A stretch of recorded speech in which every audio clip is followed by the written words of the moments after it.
హిందూ అంటే అర్థం ఏంటంటే హింసకు దూరంగా బ్రతికేవాడే హిందూ.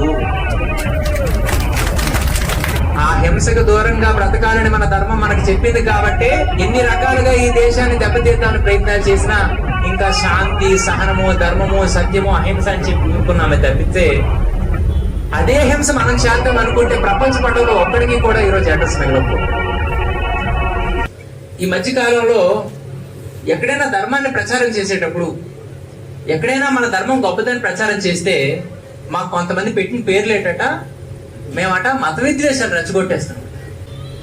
అరే కేవలం మిరియాల కోసం ఈ దేశంకి వచ్చి మందుని మగుని ఈ దేశంలో కొంతమంది లొంగిపోతే వాళ్ళు లోపరుచుకొని ఈ దేశంలో రహస్యాలు తెలుసుకొని రాజ్యాలు ఆక్రమించుకొని ఆఖరికి మన ఇంట్లో మనం ఉండడానికి, మనం పండించుకొని మనం తినడానికి కూడా బానిసలుగా 400 సంవత్సరాలు చేసింది ఈ క్రైస్తవులు కాదా?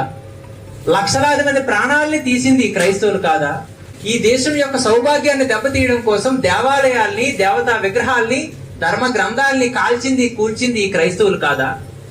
ఇప్పుడు చెప్పండి, మత విద్వేషాలు రెచ్చగొడుతుంది వీళ్ళ మనం ఒకసారి ఆలోచించండి. నిజంగా హిందూ అనే పదం ఎంత గొప్పదేనంటే, హిందూ అంటే అర్థం ఏంటంటే హింసకు దూరంగా బ్రతికేవాడే హిందూ. ఏంటది?